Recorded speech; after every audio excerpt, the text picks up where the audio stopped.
E aí, seu Theo? Grande Jean Dolabella. Cara, foi tempo, hein, pra conseguir fazer isso aqui funcionar, hein? Mas as coisas boas normalmente são assim. Você tá ligado que, assim, eu não sei quantos dos episódios que você chegou a assistir, mas esse é o primeiro que eu tô fazendo com alguém que não é totalmente da música, assim, né? Eu comecei com alguns bateras, e daí fiz baixista, fiz guitarrista e tal, e agora é a primeira vez que eu tô conversando com uma pessoa... Um extraterrestre. Muito diferenciado. Mas, cara, muito massa, porque assim, eu tenho Eu acho que assim, o assunto, né, primeiro, né, porque aqui a gente tá falando de... O nome da parada é Prática na Prática, mas eu já falei isso com todo mundo, obviamente não é uma coisa tão focada só na coisa prática, né, de praticar, ou de como praticar e tudo mais. Cai nisso, mas é muito sobre o desenvolvimento pessoal, né, sobre a sua estrada e o que você fez para se tornar o grande cara que você se tornou. E é muito doido para mim, assim, é fascinante, né, poder conversar com alguém que vem do esporte e que chegou no lugar que você chegou, assim, não só de alta performance, né, mas de ser um dos caras, né, do mundo, né, muito doido pensar nisso. E eu tive a oportunidade de te assistir, né, na palestra aquele dia, e muito fascinante, assim, a sua história de vida, né, como um todo, e para mim é bizarro pensar, né, que algumas pessoas desses 8 bilhões de outras pessoas desse planeta conseguem fazer coisas específicas, assim, né, e chegar e atingir uma parada, assim. E assim, né, para mim, dentro dessa ideia, né, dessa pesquisa sobre prática e sobre esse desenvolvimento pessoal e tal, é muito, muito, muito massa ter alguém como você para poder dar esse outro lado um pouco, assim, né, de quem tá vindo do esporte, que é um outro tipo de treino e de preparo. Eu queria muito pontuar certas coisas, né, como, tipo, o preparo mental para mim é muito, muito importante sair daqui, porque eu tô aqui, enquanto eu tô com todas essas pessoas, né, durante todo esse processo de fazer esse podcast, de levantar tudo isso, para mim é como se fosse sempre uma aula, assim, né, eu tô aqui tendo uma aula com grandes caras, grandes pessoas, né, dentro do que elas fazem, assim, então cara, é tudo muito fascinante para mim, e inclusive eu queria até pontuar uma parada que, assim, no dia que eu fui na palestra, eu comprei seu livro. Tô com o livro lá em casa. Aquele dia a gente encontrou logo depois da palestra, eu não tinha lido o livro ainda. E aí você me indicou outro livro, Essencialismo, lá. Eu li o livro, eu não li o seu. E é engraçado, porque para mim, eu cheguei numa conclusão, assim, que eu queria ter essa conversa primeiro, antes de ler o livro. Porque eu queria, várias das coisas que eu quero estar muito aberto e receber a informação meio de... Sabe, porque eu acho que quanto mais a gente conseguir que isso aqui seja orgânico e natural, acho que melhor, assim. Acho que para quem está assistindo também, e para mim como aprendizado mesmo, assim, né? Porque eu vou escutar pelas suas palavras, né? E o jeito que você vai, né, argumentar e elaborar em cima da sua coisa, do seu crescimento e tudo mais. Eu quero ser impactado por isso primeiro, para depois eu pegar o livro, assistir de novo o episódio e meio que... Ir nos detalhes. Né? Entender um pouco mais, exatamente, sabe? Para não ter... Eu não queria quebrar... Eu queria ser surpreendido, acho que é isso que eu tô tentando dizer, assim, sabe? Nessa parada. E assim, com todo mundo eu gosto meio de tentar fazer, não por obrigação, mas de tentar fazer uma coisa meio cronológica, assim. Então acho que é legal você falar e começar um pouco assim a contar, né, mais ou menos um pouco de como foi seu crescimento ali, como que você chegou no esporte e todas aquelas coisas ali, né? Então se você puder começar por aí, seria muito massa. Bom, primeiramente, né, cara, para mim é um prazerzaço estar aqui, cara. Eu assisto mesmo, Prática na Prática, acho muito legal. Acho você, cara, um cara assim, um pesquisador nato, né? E às vezes é difícil encontrar assim isso no universo da música, né? Galera mais... Você vejo muita coisa ali dessa parte da busca, né, cara, pela alta performance, da pesquisa, mas não só restrita à parte musical. Acho que você expande isso.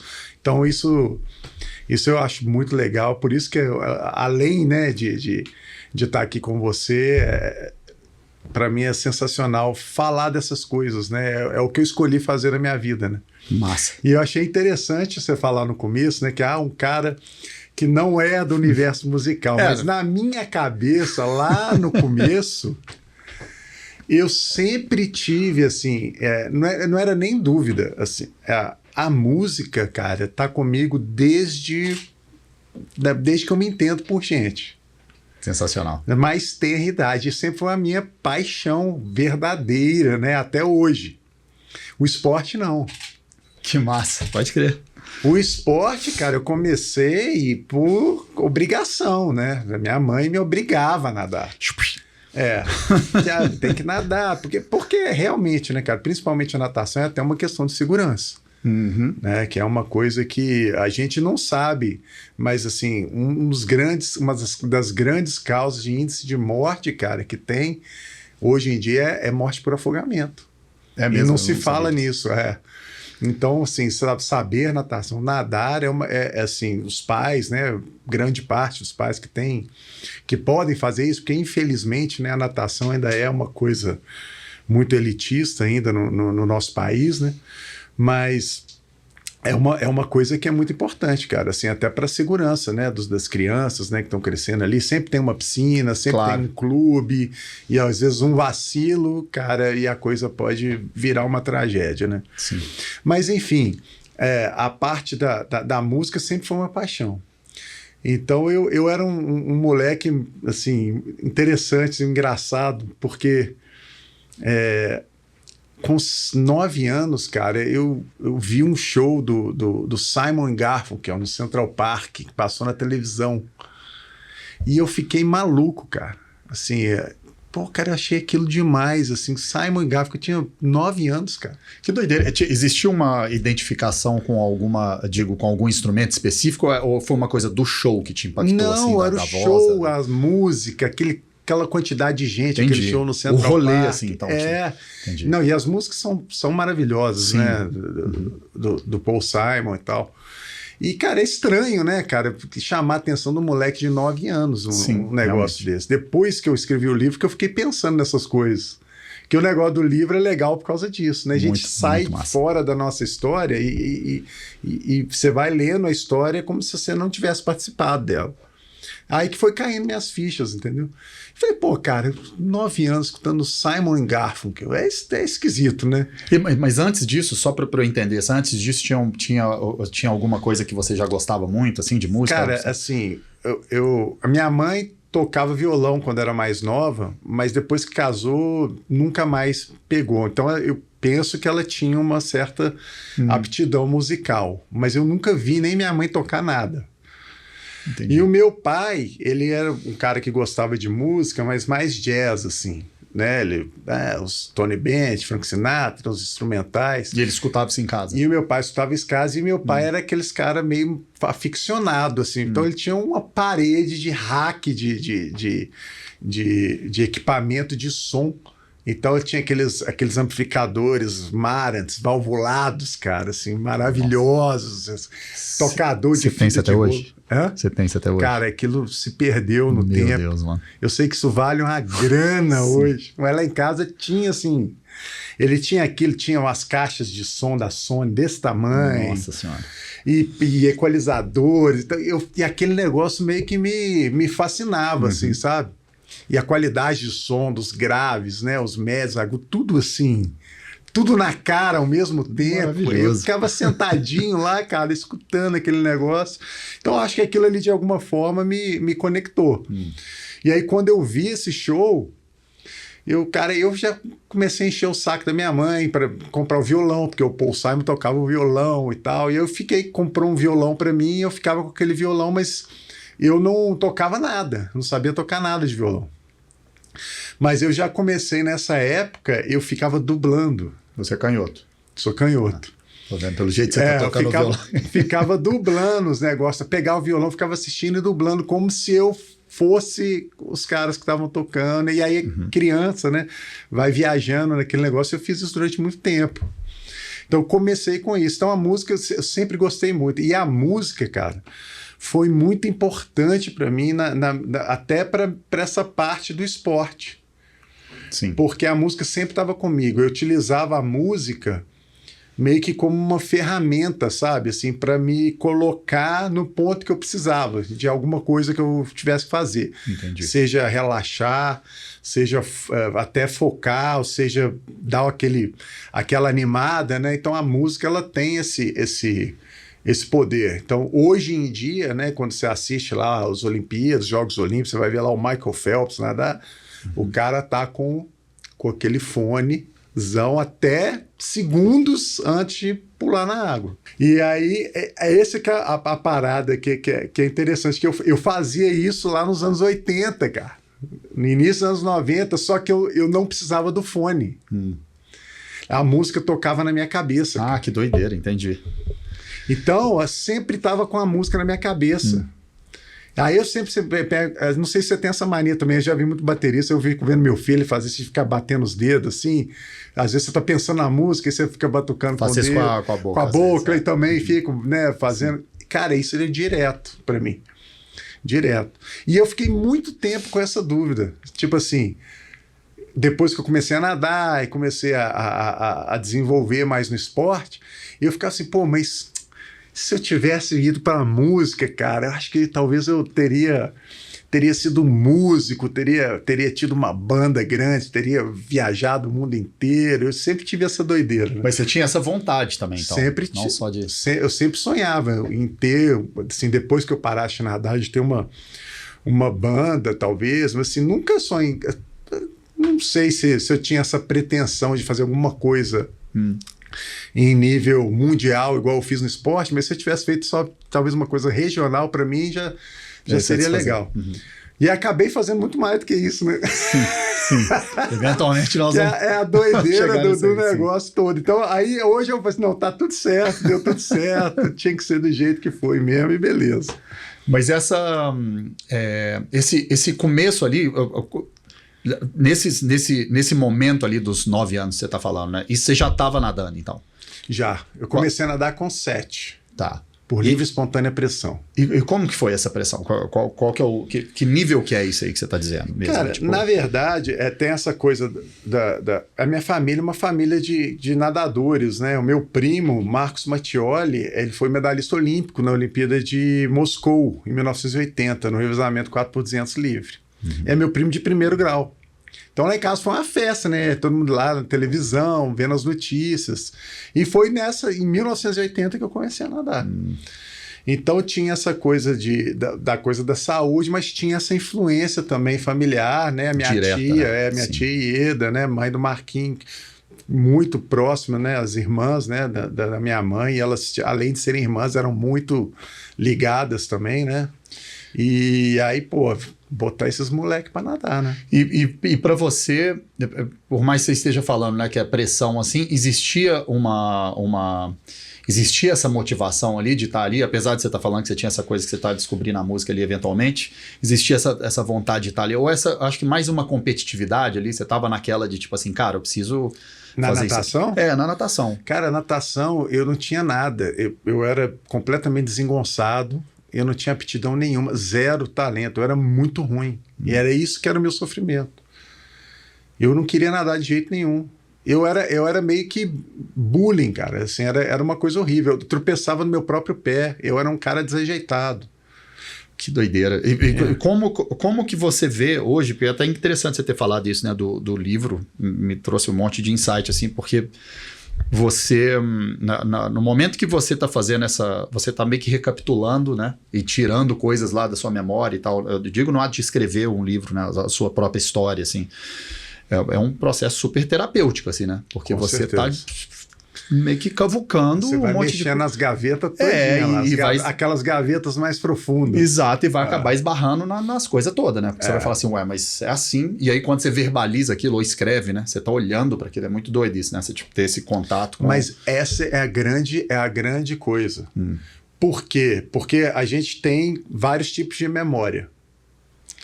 E aí quando a gente vai vivendo, a gente tá ali no início da vida, né? A gente ainda é imaturo. E você passa por situações, traumas, coisas. E a gente está adulto e muitas vezes a gente conecta com aquela memória a gente deleta que a gente está mais maduro, adulto, e a gente volta para aquele lugar. Uhum. Então, às vezes, são traumas que perduram ali por décadas, porque a gente não tem a gente não consegue perceber essa mudança que a gente teve. Então, o livro, cara, é maravilhoso por causa disso, porque ele te ajuda nisso. Porque na hora que você foi lá, foi escrevendo, então quando você escreve, vem aquelas emoções todas de novo, você sente aquelas mesmas coisas que você sentiu naquele momento, e você vai organizando as ideias e põe no papel. Depois ficou pronto, tudo pronto, aí você pega e você lê. Aí você não está mais naquele processo de entrar na memória e tudo, você só está lendo.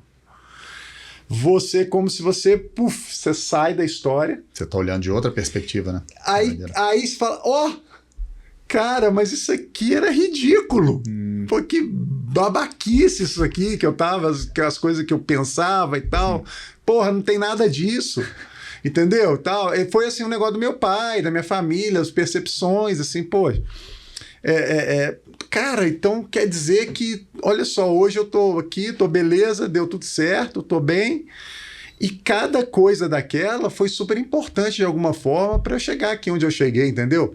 Aí você desdramatiza o negócio, e você entende, e você... É uma catarse emocional. Que loucura. E principalmente essa parte do meu pai, que era a parte mais difícil para mim, de conseguir entender. Eu consegui entender só agora, recentemente. Eu vou fazer 50 anos, cara, agora em junho, esse ano, 2023. Então, assim, é coisa recente. Por quê, cara? Porque são as vivências. A gente, na época, não tinha maturidade, não tinha abertura para entender as coisas. Sim. E aí, quando eu entendi, quando clicou, eu falei, cara, maravilhoso. Você tinha a primeira versão do livro ainda tinha uma coisa, umas mágoas, assim, claras, assim, no negócio, assim, sabe? Que você vai escrevendo. E aí depois que foi a versão final que eu fiz com o Edivaldo Pereira Lima, né, que é um cara super foda assim também, que me ajudou ali a concatenar as coisas, organizar as ideias. E quando ficou nessa versão final, ela ficou assim, aí deu um clique, aí eu comecei, as pessoas foram lendo, né, aí eu tinha amigos e pessoas que mais maduras também, que foram lendo. Aí uma coisa me chamou muito atenção. Uma dessas pessoas, né, que é um grande amigo que eu tenho, leu o livro e falou assim, cara, ele não conheceu meu pai, e falou assim, cara, seu pai é sensacional. Porra, seu pai é foda, cara. Seu pai foi completista nessa vida. Tudo que ele tinha que fazer nessa vida, ele fez, cara, com louvor. E eu fico assim, porra, cara, esse cara tá doido, né? Esse cara ficou maluco. Cara, não, cara, pro seu pai, isso, tal. Aí eu fiquei pensando, falei, caramba, é isso mesmo. Aí que eu fui entender a importância, mesmo as coisas, os vieses completamente malucos, né? Mas a questão do meu pai com minha mãe, a importância que esses dois tiveram na minha trajetória toda para eu conseguir chegar onde eu cheguei. Cada um do seu jeito, né? Assim, não vejo nem assim, meu pai ou minha mãe, os dois, assim, um sem o outro, o negócio ia descambar. Porque era aquele negócio meio do morde-a-sopra, né? Uma coisa meio equilibrava a outra, de certa forma. Mas é muito doido, assim. Você, existiu um momento... Porque assim, né, você não era desengonçado, tava naquela ali de tipo assim, cara, não sei nem se eu devo fazer isso aqui, não imagino que tá passando na sua cabeça, né? Tipo assim, cara, será que é isso mesmo? Porque tô fazendo aqui, o negócio meio que não acontece. Que horas que foi que você fez esse shift de tipo assim, cara, isso aqui é isso aqui mesmo, você começou a virar esse cara e começou a olhar para aquele objetivo de tipo, cara, da primeira competição mesmo e vir a ganhar como é que foi isso aí? Que momento que isso aconteceu? O shift, cara, foi quando eu tive o problema na perna, né? Então eu tive um cisto ósseo aneurismático no fêmur, né? E quando eu comecei a nadar, eu já senti um pouco de dor na perna com 7 anos. Então eu fiquei nadando ali durante 2 anos. Com 9 anos eu estava na escola jogando bola, no recreio, caí, mas um tombo bobo assim, caí. Quando eu caí, não levantei mais. Eu comecei a suar frio, sentindo uma dor muito forte. E aí aquela confusão, né? Ligaram para minha família, fui para o hospital. Aí no hospital a gente foi ver, tinha tido uma fratura no fêmur. E, poxa, o fêmur é o maior osso, né? Um osso forte, né? Tal. Uhum. Então, os caras foram investigar por que tinha, não foi um tombo para quebrar um fêmur, nada disso. Não fazia sentido, né? Não fazia sentido. Os caras foram investigar e eu tava com esse cisto ósseo anerismático, que é tipo um câncerzinho que vai comendo o osso por dentro. Então, meu fêmur tava praticamente oco. Né? Nesse meio tempo, minha mãe me levou um monte de médico, né, cara? Eu fui em vários médicos e os médicos nunca também poderia imaginar que tinha um cisto ósseo anerismático no meu fêmur. Então os caras falaram, esse moleque tá crescendo muito, né? Era desengossado muito por isso também, porque eu tinha os estirões e a musculatura não acompanha, né? E você perde centro de gravidade, né? E você vai ficando tropeçando em tudo quanto é lugar e tal. E aí eles falaram, isso é dor de crescimento, eu tenho uma pisada pronada para dentro também, os caras me receitaram uma botinha ortopédica, aí fiquei usando anos aquela bota ortopédica, aquela coisa horrível, né, cara, desconfortável, as fotinhas da formatura toda com a botinha, com aquela meinha branca, com aquela botinha, maravilhoso. E, cara, tava rolando um cisto ósseo anerismático. Uma hora o negócio explodiu, né? E quanto tempo que demorou para entender que isso era isso e que começou o tratamento dessa Não, aí foi na hora. Os caras viram que era o cisto, eu precisei do enxerto. Aí minha mãe se ofereceu, né? Minha mãe doou o osso da bacia dela para preencher minha perna. E aí um pós-operatório terrível, meu, né, Deus, cara? Imagina. De 6 meses engessado da barriga para baixo, a perna inteira, até metade, com cabo de vassoura no meio. Cara, 9 anos, cara, imagina a confusão dentro de que não tinha jeito de ir pra escola, não tinha jeito de sentar, só ficava deitado, porque o gesso vinha até aqui em cima. 6 meses, assim. 6 meses. E aí, depois que passou 6 meses, que foi uns 6 meses terríveis, né? Quando tirou o gesso, ficou pior ainda, porque aí a perna tava igual um fiapo, né? Cabeluda. Cara, um negócio terrível. Mas é quando eu comecei a firmar de muleta, né? Nessa época, meu sonho era voltar a andar, né, cara? Porque tinha a turma da rua, molecada, a gente brincava de carrinho de rolimã, jogava bola na rua, fazia guerrinha de mamona, aquela geração que infelizmente hoje não tem mais na rua. Em alguns lugares tem nesses prédios grandes que tem muito espaço, ainda tem os condomínios, tem, mas na rua não existe mais isso, né? Então acho que foi a última geração que pegou isso. E, cara, imagina a dificuldade, né, cara? A molecada toda lá fora brincando e eu lá enjaulado dentro de casa, né? Não tinha jeito de fazer nada. E aí esse clique veio quando eu comecei a me movimentar, eu voltei pro Minas, pro clube, para recuperar o movimento da perna, que era um negócio bem dolorido, né? Porque atrofia, você tem que quebrar aquele negócio de novo para recuperar os movimentos.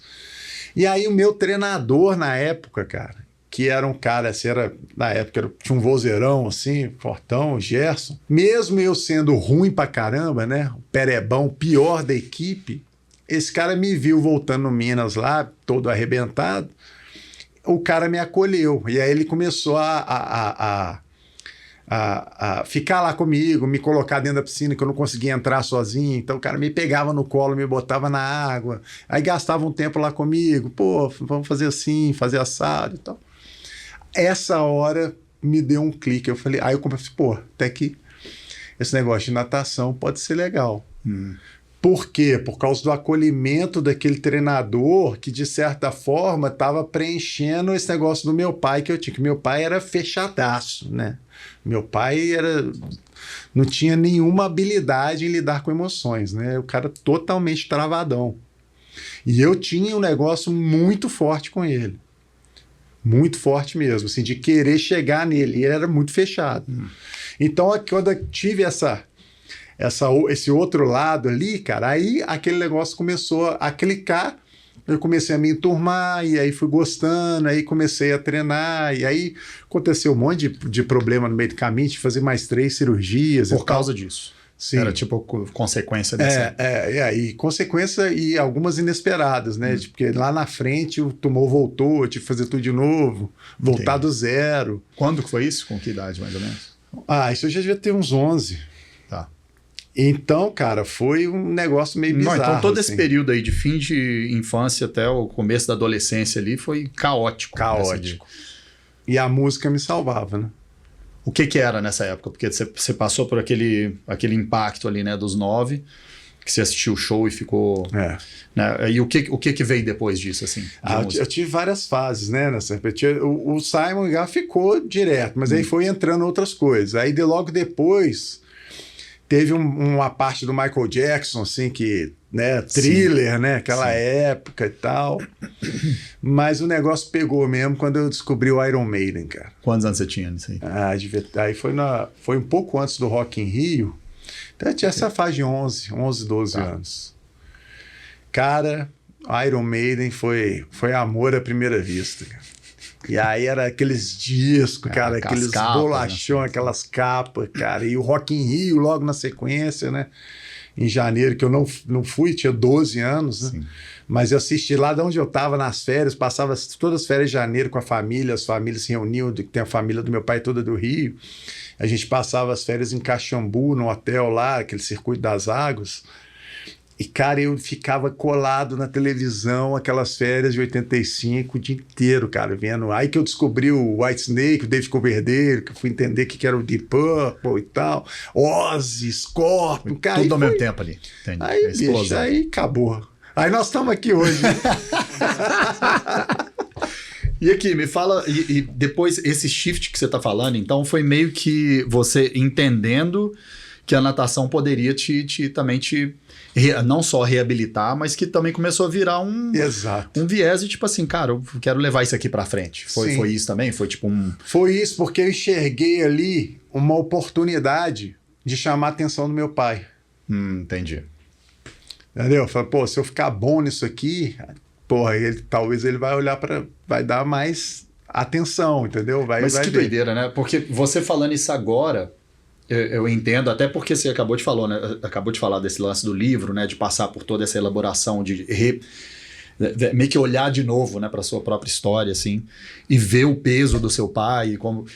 Mas na época, assim, você acha que você tinha isso era claro? Era literalmente tipo assim, cara, eu acho que eu vou fazer essa parada aqui, porque se eu fizer essa parada ele vai... Ou era uma coisa meio tipo, sabe, no meio das outras coisas? Não, assim? essa parte era clara. É literalmente isso. Era que quando eu vi ali que comecei a me desenvolver e vi que aquilo me ajudou a recuperar, né, eu fiquei sem 0 sequelas, né, daquele processo todo. Então eu tive uma gratidão ali pela natação, por ter me ajudado aquilo. E aí eu fui melhorando, assim, com muito esforço, né? Porque eu nunca fui aquele cara que você olhasse assim lá na molecada, igual eu fiquei depois como gerente de natação, que a gente ia ver os meninos mais novos para ver quem tinha talento, aptidão. Eu nunca fui esse cara. Eu era, cara, a rabeira mesmo, os piores mesmo, ruim. Né? A gente brinca, ruim com força. Sabe, ruim com força? Era ruim com força, cara. E aí esse processo todo me deu mais força e eu fui com muita vontade, né, cara, de conseguir a coisa para tentar acessar o meu pai, né, vamos falar assim. Tá. E aí que não foi uma coisa muito simples, né? Demorou um cadinho, mas nós chegamos lá.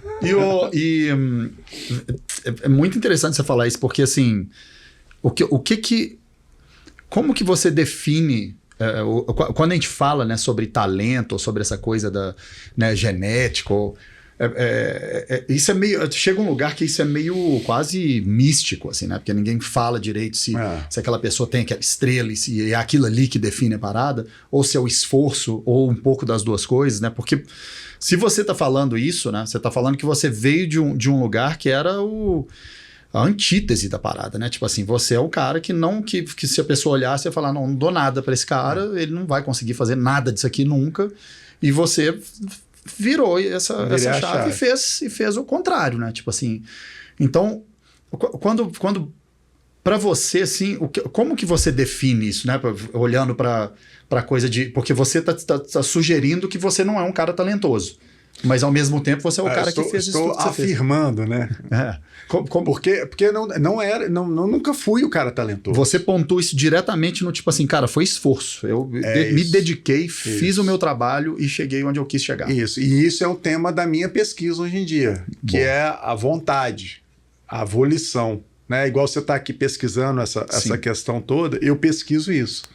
A vontade. E aí eu percebo nessa experiência toda que eu tive, também até depois, estando do outro lado, né, ajudando outros atletas a se formarem e tal, eu vi isso demais, cara. Então, assim, para mim, cara, a vontade é cara, o maior atributo que nós temos. Você acha que ela transcende esse... Transcende o talento, transcende tudo. Agora, é óbvio, né? Se você tem o talento e você tem essa vontade, aí você vira Michael Phelps. Entendi. Por exemplo. Mas se a gente tiver que escolher um, né? Eu falo assim, vamos fazer aqui na aposta aqui, fulano, esse aqui é só talento. Que cara talentosíssimo, mas que, pô, choveu, já não vou no treino. Sim. Entendeu? E esse cara aqui, ó, aqui, pô, não tem talento nenhum, mas você olha no menino ali, o olho dele, ele tá ali com os dentes trincados, querendo fazer o negócio. Eu vou nesse Você aqui. vai nesse cara. Sem sombra de dúvidas. E assim, quase nunca, se me enganei, foi pouquíssimas vezes. E você acha que é possível forjar, eu não sei se essa palavra seria a mais indicada, mas assim, forjar isso de certa forma, no sentido de ajudar as pessoas que não estão conseguindo ter esse tipo de motivação? Tipo, o cara quer, mas ele não consegue muito organizar aquilo ali, ele não consegue construir aquele hábito. Até de repente a gente pode até trazer para o esporte diretamente mesmo, assim, né? Porque às vezes a pessoa quer fazer aquilo por saúde ou quer crescer dentro do esporte, mas ela não tem vontade, mas não é a vontade que consegue construir aquele hábito. Você acha que tem como a gente forjar isso? Forjar no sentido de ajudar essa pessoa a construir? Isso é treinável.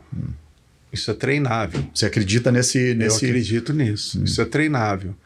E a forma que eu comecei a perceber isso, né, que foi um dos grandes norteadores ali do trabalho que foi feito ali no clube ali como gestor esportivo, como fazer, porque o ambiente de alta performance, as pessoas levam muitas vezes para um lado assim, a coisa da competição ao último grau, é um ambiente altamente competitivo, então tem muita coisa do individualismo, né? Daquela questão muito egóica, os atletas de alta performance, aí cada um para um lado, com um ecossistema girando em torno de um cara só e tal. E aí um cara, o outro, se tiver um jeito, o cara dá uma rasteira no outro, o cara cair, quebrar. Sabe essas coisas? Sim. É muito assim. E na minha cabeça, cara, a gente tinha uma ideia de buscar essa alta performance, mas indo para o outro lado. Através do acolhimento, do espírito de equipe. Mais equipe, mais companheirismo. Da cooperatividade. Entendi. Ali, daquela coisa de montar um grupo, cara, com uma energia que todo mundo ali se retroalimenta daquela energia, mesmo eu competindo contra você, entendeu? Da gente ter essa capacidade, cara, de ter na cabeça que assim, cara, eu vou lá e vou fazer o meu melhor. Claro, vou querer atingir o meu objetivo, mas para isso, cara, eu não preciso querer que você se exploda, entendeu? Eu não preciso desejar que você vá mal. Eu posso ir bem, eu posso fazer um negócio eu comigo mesmo. E aí a gente foi criando esse ambiente, cara, dentro do negócio, cara, e o resultado foi assim, foi sensacional, né? Isso você acha que dentro do seu trabalho de hoje, assim, é o lugar, é o ponto, assim, que você está... Para mim hoje, né, com tudo que eu vivenciei, né, seja na música, cara, mesma coisa. Mesma coisa, você pega bandas, cara, só virtuosas, caras fodas, mas a banda não sai do lugar. Os caras não conectam. Sem dúvidas. Não adianta. Não adianta. É a mesma coisa. E cara, isso é para a vida, entendeu? E às vezes as pessoas nessa ânsia de querer buscar alta performance, o alto resultado, não sei o que e tal, cai nessa que é a armadilha, né? A armadilha. Eu fico pensando assim de fora, né? Porque eu nunca competi assim, né? No esporte e fico pensando e imaginando, porque assim acaba que chega uma hora que a coisa fica individual, porque alguém vai ganhar aquela medalha de ouro, né? Quando você está falando de um cara competindo com o outro, né? Ao mesmo tempo, eu entendo o que é que você está falando, porque tudo pode ser mais leve, né? Você não precisa querer que o cara Se você quer, é quase como você está falando. É interessante você pensar nisso, né? Porque eu não sei que tanto que a nossa mente estraga a gente nessa hora, assim, né? Porque a coisa do ego e de repente querer que o cara não consiga fazer aquilo, você achar que isso vai fazer você chegar ali. Porque não é isso que te faz chegar ali, né? Não. Não. E eu tenho lembranças dessa época, muitas vezes eu pensei assim. Claro, imagina. Pô, mas aquele cara ali, filha da mãe, quebrar né? a perna, esse cara, pô, tá... Cara, isso é terrível, bicho. Sabe? E é meio que uma coisa que o ambiente te engole. Entendo. Você acaba entrando ali naquele negócio. Você é engolido pelo sistema. Então, o que a gente fez aí nesse período, né, de trabalho ali, ali como gestor esportivo, era mudar esse ambiente. Criar um outro ambiente. Que é uma coisa, assim, super arriscada, né? Os caras sempre falam, pô, esses caras estão ficando doidos. Porque a equipe de alta performance, se você for olhar os outros clubes lá, é um treinador com poucos atletas. Então, a gente tinha lá uma equipe, tinha quase, na equipe de ponta, quase 40 atletas, 30 e tantos atletas. Que é uma coisa totalmente fora do usual ali, da alta performance ali, pelo menos aqui dentro do universo que a gente tem aqui de clubes, assim, do Brasil. Sim. E, cara, e foi muito louco, né? Porque na última Olimpíada de Tóquio, o Brasil ganhou 2 medalhas na natação, o país ganhou 2 medalhas, e as 2 medalhas vieram de atletas que estavam nesse trabalho. Seguindo esse trabalho. É muito doido você falar, porque parece muito ser contrário a algo que foi construído, né? Parece que o que é engessado é o contrário disso. É tipo realmente uma coisa individual, cada um tem o seu, vou fazer o meu e eu quero que o outro se... E aí o que é o legal? Que a gente for trazer para o lado da pesquisa, né? A gente provou que a cooperação, cara, é superior que a competição.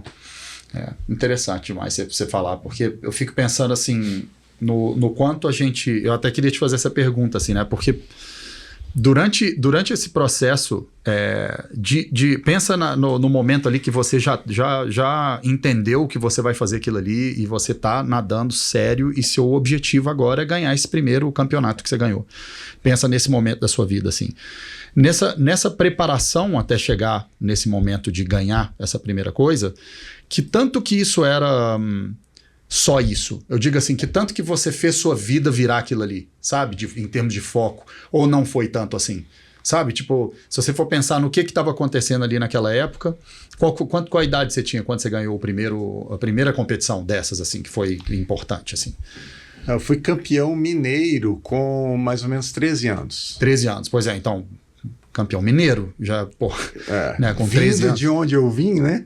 Ali daquele problema todo, aquela coisa toda. Meu Deus, exato. Então, tipo assim, quando você estava se preparando para aquilo ali, você já estava com a cabeça naquela parada, a sua vida virou aquilo ali? Era o seu foco principal? Você dormia, comia, pensava, tudo era aquilo ali? Era aquilo ali. 100%. Com a música do lado, no mesmo coisa.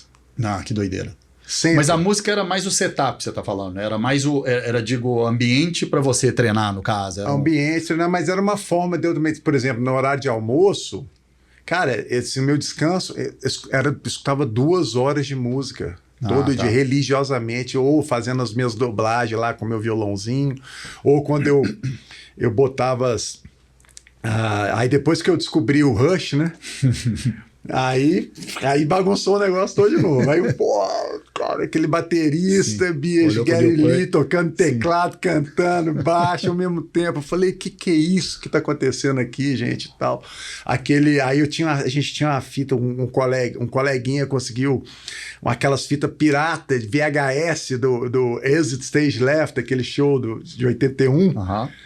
Cara, e a gente colocava aquele negócio, cara, e eu ficava com a imagem uma merda, né, cara? Mas eu ficava assistindo aquele negócio até fritar, cara. E aí eu comecei com o negócio com a bateria. Aí eu pegava as enciclopédias lá de casa. Montava seu set. A coleção Barça, né? Com os toquinhos de madeira, cara, tinha que ter muita, né? Porque o Neil Peart a gente tinha que ter muito tom e tal, e comecei com aquele negócio, cara. Aí dali um tempo tive uma bateria Santa Cecília. Pô, tudo em paralelo, então. E aí o sistema retroalimentava. Entendeu? Então, peraí, só para eu entender melhor, assim, você usava... Então, tô pensando assim, mesmo que fosse, né, montando essa coisa lúdica, né, da bateria, que não é uma bateria, mas tipo, você pegando a Barça ali, montando seus tontons, aquilo ali era o seu momento de descanso, entre aspas, do seu treino, então. Isso. Que doideira. E de certa forma aquilo me dava um alívio, cara, entendeu? Total, porque o negócio é maçante. Natação é um negócio, assim... Todo esporte de alta performance é difícil, mas a natação, cara, é um negócio louco, porque você não consegue conversar. Então você está ali 2 horas e meia numa sessão de treino, que na verdade são 12 por semana, e a semana tem 7 dias só, então você já vai... Abre esse parênteses para mim, que eu queria conhecer melhor. Assim, descreve para mim um dia de treino desse aí, quando você está se preparando para uma coisa... Para um campeonato, assim. Eram treinos duplos diários, né? De segunda a sexta, sábado um treino e só domingo que não tinha treino. Tá. E como que era esse treino? Ele é o tempo inteiro nadando? Ele é o tempo inteiro? Ou tinha musculação normalmente também? Duas sessões, né? Da água de manhã e à tarde. Às vezes de manhã um pouco menor. E aí, nesse intervalo da manhã com a tarde ali, ou no final da manhã, no início da tarde, aí sempre tinha ou musculação, treinamento de força, ou dry land, né? Exercício com peso do corpo. A gente usava borracha, né? Na época, hoje em dia tem as borrachas todas, mas na época a gente pegava tubo cirúrgico, fazia umas gambiarra lá, colocava tipo um palmar assim, ficava simulando um movimento com tubo cirúrgico. E alongamento, né? E assim... Intenso. Porrada, né? Porrada. Não tinha preventivo, não tinha alongamento, a musculatura contrária, né? Do exercício que a gente fazia, não era nada trabalhado, a gente ficava todo envergado, né? Naquela nossa época, nadador, ele era igual um ponto de interrogação, né? Que aí o quadril, né, ele vinha para dentro assim, ficava meio com escoliose assim, a cabeça caía para frente. Por quê? Você fazendo força o tempo todo aqui, trabalhando demais essa musculatura e a de trás. Nada da de trás. E aí um monte de gente lesionado, inclusive eu, né, tive algumas lesões e tal. E era assim, cara, quem sobreviver será campeão. Eu vi uma... Eu sobrevivi, tô vivo até hoje. Eu escutei uma entrevista do Tim Ferriss, não sei se você saca esse cara. Ele entrevista um monte de gente de alta performance. Entrevista gente de tudo quanto é tipo, assim, mas teve uma entrevista dele com o Phelps que foi muito interessante, assim, porque o Phelps estava falando justamente dessa intensidade, né, de treino e tudo mais. E cara, ele chegou uma hora que ele quebra. Ele quebrou. E ele ficou, tipo, depressão profunda, chegou a querer se matar e coisa, tipo, foi muito difícil essa parada. Mas ele falou também que eu não lembro exatamente, assim, mas foi uma coisa, tipo, sei lá, durante 5 anos o cara treinou todos os dias desse jeito aí, e tinha horário pra tudo. Era tipo assim, era tudo muito cronometrado. Tinha aqueles 40 minutos que ele tinha que dormir entre uma sessão e outra por causa de alguma coisa, aquele tanto de caloria que ele tinha que comer, era tudo o tempo inteiro extremamente regrado, com aquele objetivo final de sair dali com aqueles, sei lá quantas medalhas que ele conseguiu ganhar. O Michael Phelps é um caso à parte, mas assim... na verdade, cara, o que derrubou o Michael Phelps é o que derruba a maioria de nós. E que me derrubou também. Que é o seguinte: você tá ali, cara, com 20 e poucos anos e você foi o melhor do mundo no que você se propôs a fazer. E aí? E aí você vai ficando velho. Não vai dar para continuar nada. Tá chegando os moleques. Os moleques estão chegando, sacou? Que tudo querendo... Você é o Discovery Channel, né? Você sai do leão, você começa a virar ali a gazelinha, né, velho? E os meninos vêm com aquela... Vão passando... E o cara fica, e agora, cara? O que eu vou fazer? Eu quase morri, né? Eu tava pensando até em escrever um livro, né, de transição de carreira, Mas assim, o que você não deve fazer. Legal, acho muito foda. Tudo que você não deve fazer, eu fiz. E, cara, foi pesado. Então, e você tá ali no topo do mundo, então o ego kill talent, né?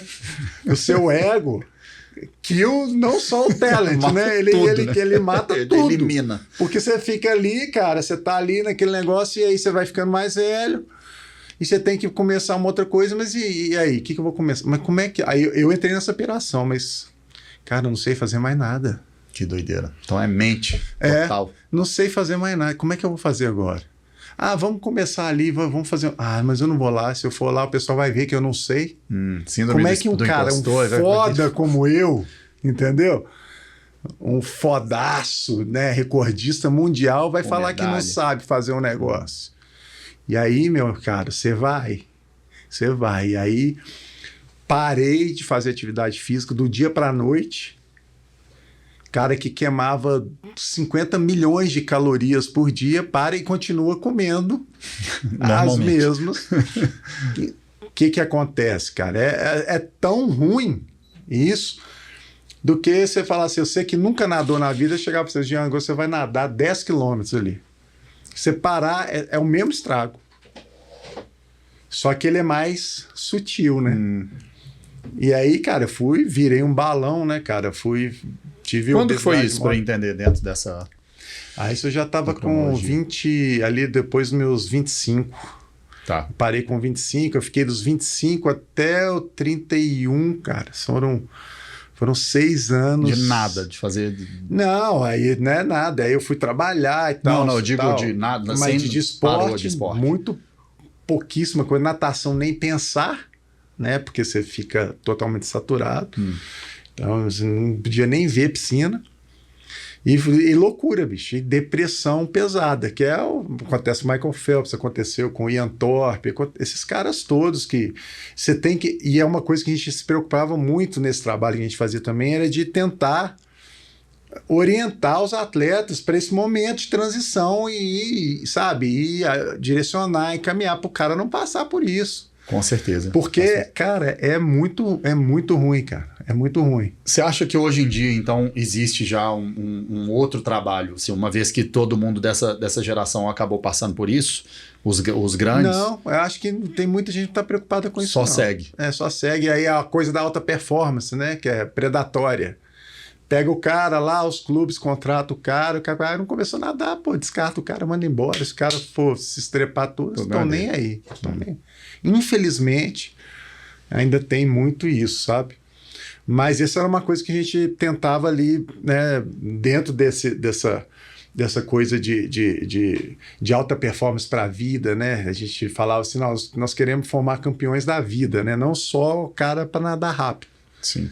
Nadar rápido, assim, é difícil, mas fazer um cara nadar rápido e ainda ter esse entendimento, né, de contexto de trabalho de equipe, de vivência, de entender que o umbigo dele, não dá para... Tá, tudo bem, né? Vai ter esse momento, né? Até utopia. Você acha que o cara, foi campeão mundial, não tem jeito ali, né? Claro. Vai ter uma questão o ego do cara, naturalmente vai ficar mais aflorado, mas até aí tudo bem normal. Mas é como saber lidar com isso depois, claro, pra vida, cara, porque na vida não tem isso. Né? Eu acabei lá, ganhei minhas medalhas todas lá, tudo. Acabou a minha coisa de natação. Se eu sair na rua ali e for procurar um emprego com minhas medalhas, bicho, o cara vai olhar, não, sua medalha é muito bonita, mas tchau. Sim. Então, assim, o que adianta, né?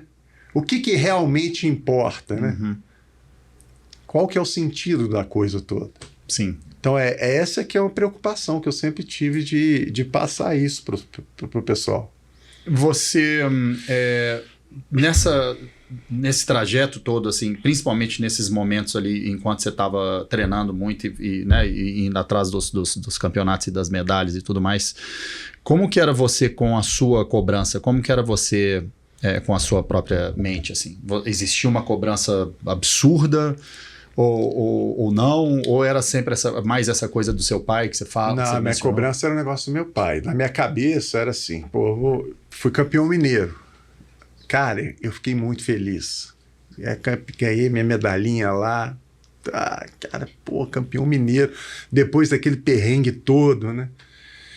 Primeira coisa que eu fiz, né? Cheguei em casa, fui correndo lá para a sala lá do som do meu pai, da televisão dele e tal. E com minha medalhinha, cara. E aí, ó, pai, cara, medalhinha de campeão mineiro.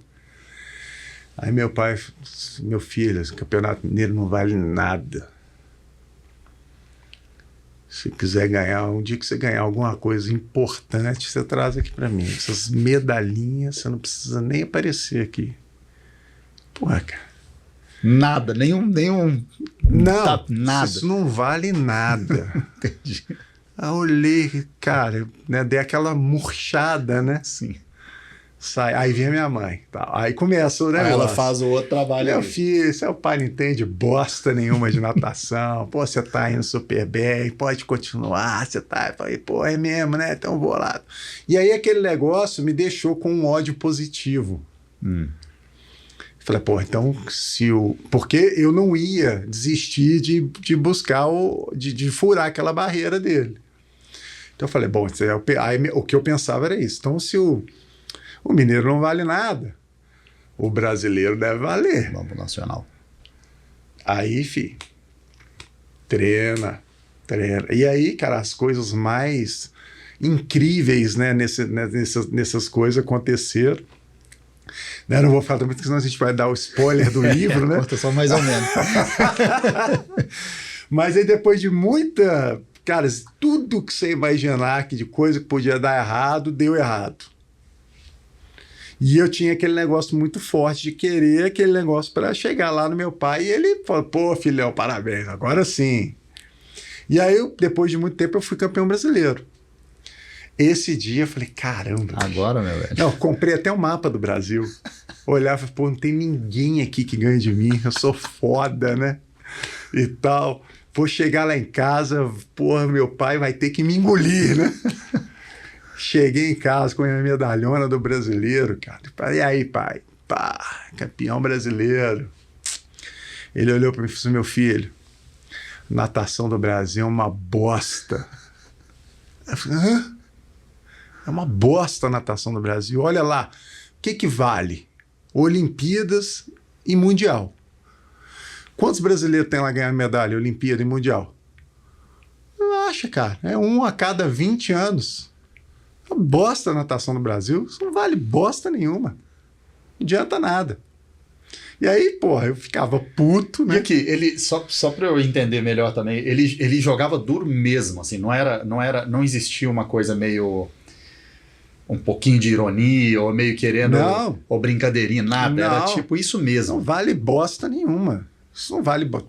Já falei com você, não me vem aqui com essas medalhas de merda, não, Entendi. pô. Ele botava ali, não. Entendi. Aí veio a minha mãe, pô, aí foi, cara, Pan-Americano, não sei o que, Olimpíada e tal. Até aí no dia que foi o Mundial, né? Que eu fui campeão mundial e recordista mundial, aí esse dia foi do caralho, né? Porra. Aí, rapaz, eu tava doido pra chegar em casa, né? Aí, na hora que eu cheguei em casa, meu pai tava jantando já e tal, e, pô, do jeito que ele tava jantando, continuou. Eu parei na frente dele, fiquei olhando pra ele com as medalhas penduradas no pescoço, o uniforme da seleção brasileira, e ele nada, comendo lá, jantando. Aí eu comecei a ficar tenso, né? Porque até então, todas as outras, tudo foi uma bosta. Sim. Até a Olimpíada, o Pan-Americano.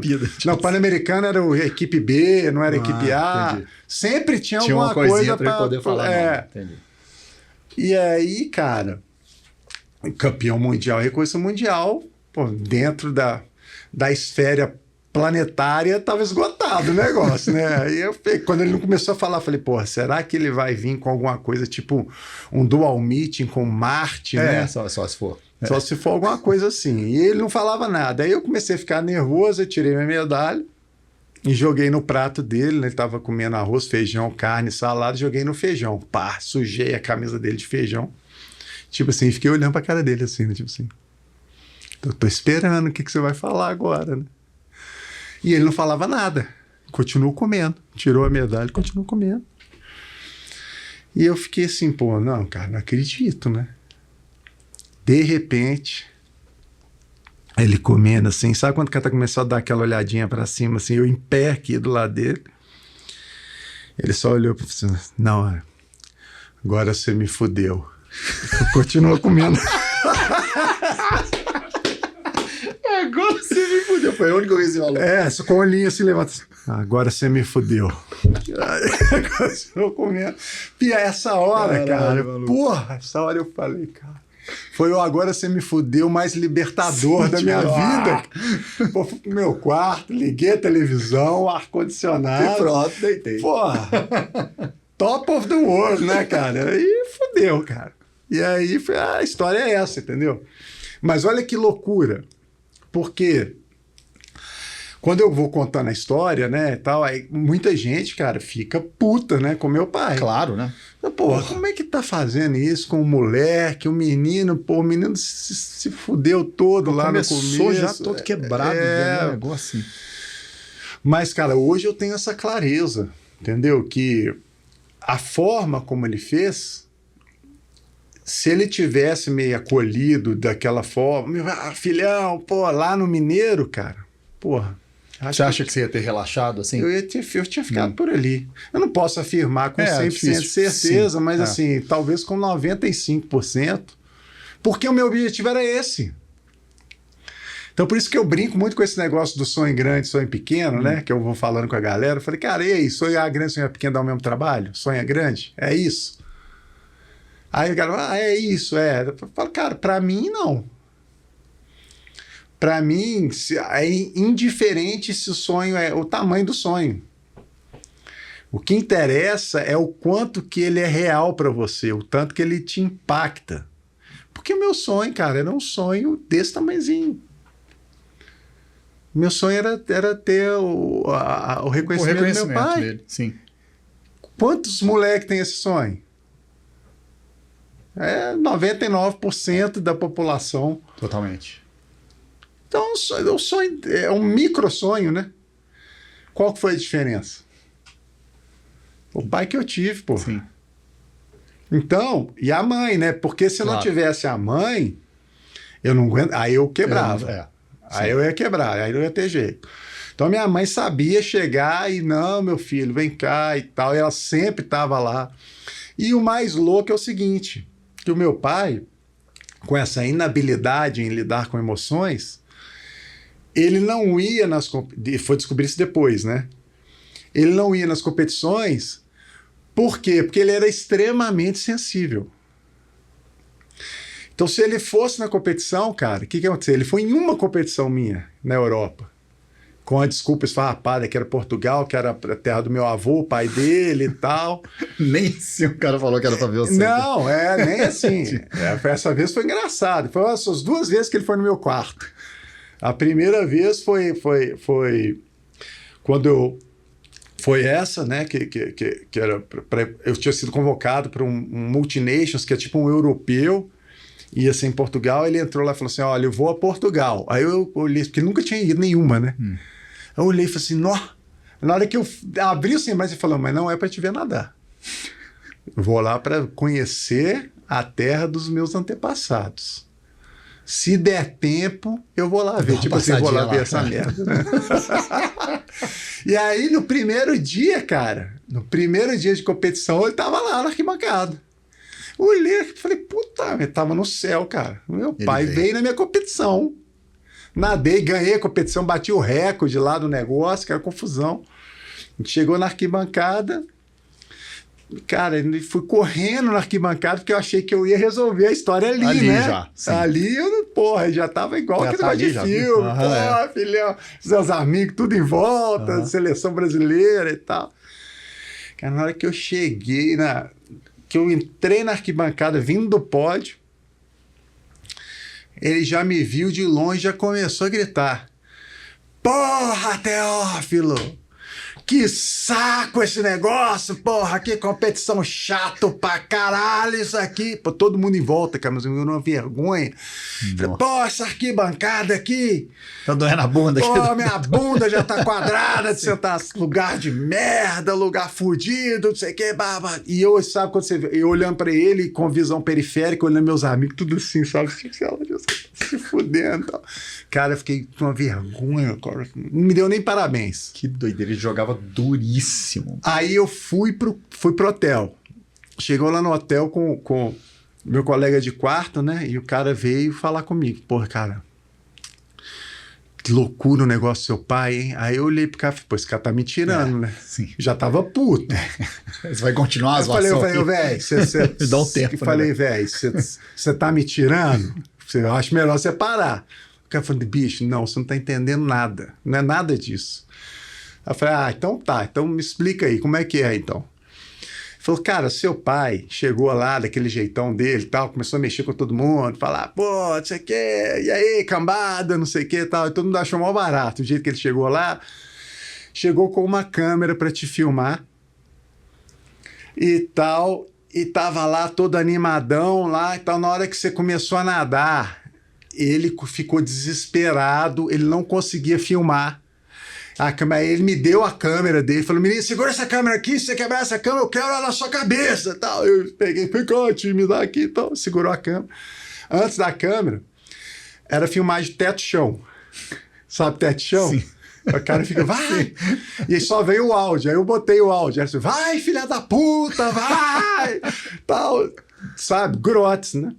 E quando eu ganhei a prova, cara, o meu pai, ele não era tão alto quanto eu, mas ele tinha 1,90.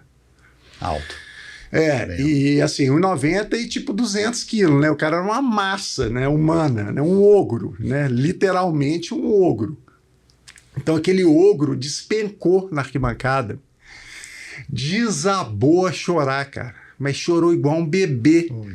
E aí a galera foi ao delírio, né, bicho? Desmontou o ogro, cara. Desmontou.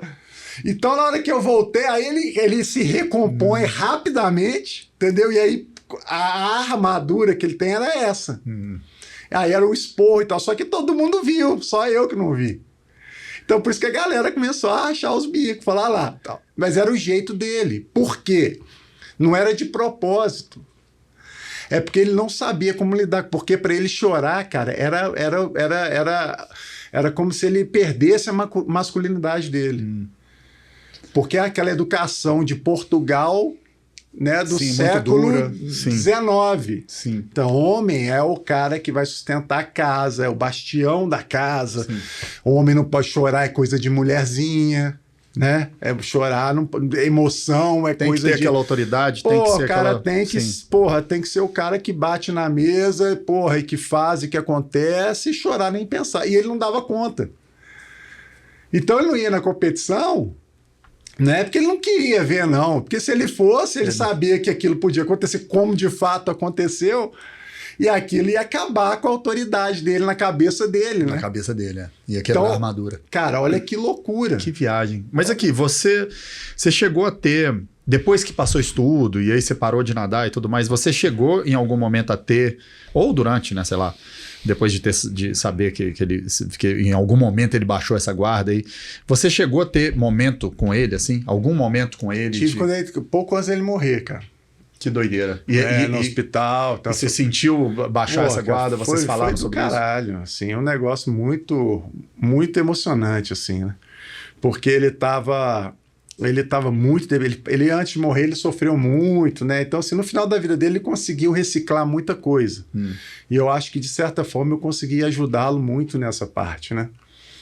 Então, estava muito presente. Você estava ali com ele o tempo inteiro? Tava. E aí, eu aproveitando, né, as coisas que eu já conseguia elaborar melhor e tentando passar algumas coisas para ele e tal. E teve uma vez que foi bem interessante, porque ele já estava magro, assim, alimentando aquelas sondas no nariz, assim, muito debilitado.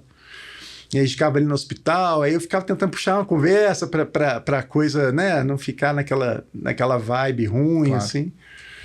Aí um dia eu virei para ele e falei, ei, pai, Pô, eu sei aquela época lá, só me fudendo, né? Pô, falando que nada que eu fazia tava bom. Pô, você faz... O que era que você tava fazendo? Você fazia aquilo que você achava que ia dar certo? Ou você fazia... O que foi? Cara, essa hora... Ele tava todo fudido assim, ele abriu o olho, cara. Ele deu um sorrisão assim, cara. Olhou pra mim e falou assim: deu certo. Caralho, que foda, mano. É foda. Que foda. Então, assim... Aí quando eu falo, eu volto lá, né? Lógico. Então a importância, cara, o esforço que esse cara fez. Mas é muito doido você pensar como que esse cara conseguiu fazer isso, velho. Que viagem. Ele não tinha opção. É. Ele não conseguia lidar do outro jeito. Não né? tinha, Na verdade, não foi tinha, natural pra ele fazer isso. Foi sim. natural, mas foi a melhor coisa que podia ter acontecido pra mim. Que viagem, mano. Por quê? Porque ele liquidou a minha auto-vitimização. Uhum. Porque a auto-vitimização é um negócio, cara, que tá exacerbado, né? Principalmente Totalmente. hoje em dia, né? E, cara, sabe, eu tinha todos os motivos para me auto-vitimizar com aquela avalanche Várias. de zica, né? De Sim. pepino, Você de poderia ter se agarrado a problema. várias Cara. dessas. É uma hora até que podia chegar até alguém e falar: ô, meu filho, vem cá. Falou: não, vamos fazer outra coisa. Já deu, sim, com certeza. Vamos tentar o basquete. Tentar um negócio. Vem cá, vamos fazer um negócio diferente aqui e tal. Então, cara, e é outra coisa, né, que ficou muito forte para mim, que é essa eu, pelo exemplo dele, eu poder também fazer uma coisa ao contrário, tipo assim, eu não tenho problema de chorar, como você pode perceber, né? Coisa boa. Você pode perceber. Então, assim, isso eu aprendi com ele também. Então, assim, cara, se eu tô sentindo um negócio ali, eu não vou deixar de ser quem eu sou, não vou ser nem mais forte, nem mais fraco, porque eu tô expondo alguma coisa ali. Muitas vezes até eu penso, né, cara, que a verdadeira força tá nisso, né? Em você... Cara, todo mundo tem a sua vulnerabilidade, todo mundo tem seu tendão de Aquiles, cara. Pô, e daí? Entendeu? Vamos. De certa forma, você tá falando de ser real também, né? Eu acho... É difícil, cara. Muito difícil isso, eu acho. Eu penso assim, pra mim... eu não sou um cara também muito durão, assim, se precisar chorar, eu choro, mas eu vejo que existe essa... eu carrego muito dessa barreira ainda de ser muito dessa coisa patriarcal, assim, de ter que ser o cara que puxa a frente, que toma conta da família, que sustenta os filhos, que tem que fazer, sabe? Tipo, e muitas vezes eu me pego nesse lugar, assim, eu vejo que é um processo mental que a gente tem que ir dissolvendo ele aos poucos mesmo, porque ele é nocivo, né? Não é uma parada boa. Te afasta do real, assim, né? Porque o que você tá dizendo, na verdade, você tá só sendo... Você tá sendo o que você é aqui agora. Você tá nesse momento aqui agora, apesar de você ter voltado lá para... Mas você tá aqui, você tá reagindo naturalmente, você não tá fingindo nada, né? Você não tem... Exato. Não tá botando nenhuma estrutura na frente para falar assim, não, eu falo sobre isso. E que é uma coisa que é muito comum, principalmente que eu vejo assim nessa coisa da alta performance, das pessoas que lidam com isso, né? De querer vender essa imagem, assim, sabe? Da alta performance. Indestrutível, com a resiliência que não acaba, com uma coisa que... Não existe isso. Eu acho que tem que tentar dissociar um pouco uma coisa da outra, assim, também, porque eu até... recentemente eu tava falando, eu comecei a fazer terapia recentemente, pela primeira vez, assim, e eu tô achando maravilhoso. Porque é muito doido, né? O processo terapêutico é muito doido, porque ele te coloca... você se coloca, na verdade, né? Porque a outra pessoa esperando ou te dando deixas ali e tal, e você elaborando sobre as coisas que você está sentindo e tudo mais. E eu vejo que existe, às vezes, uma confusão mental mesmo entre culpa ou quanto você se cobra e o quanto que você deve se machucar pelas coisas, né? É uma doideira isso. Eu fiquei pensando nisso outro dia, correndo, e pensando que tanto que eu tenho que me cobrar, ou que tanto que eu tenho que me machucar, ou me bater para conseguir fazer aquilo dar certo. E você não precisa se bater para o negócio dar certo, não tem... Isso aí, resumidamente, são as coleiras do ego. Uhum. É isso. Minhas primeiras terapias naquela época, quando eu me permiti fazer, que eu vi que Quando não foi tem isso, jeito. de curiosidade? que eu não ia ter... isso foi durante esse período que eu parei de nadar e comecei a trabalhar lá na empresa do meu pai. Então depois dos 25. Que foi o processo que me destruiu, assim, foi isso. Porque o que aconteceu?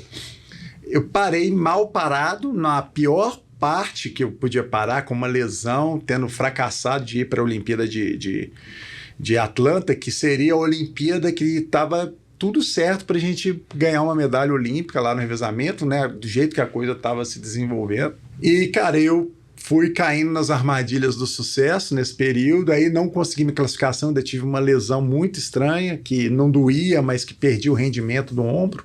Ficava aí meu fraco? nado, ficava meio manco, nada, esse braço cansava mais rápido, um negócio maluco.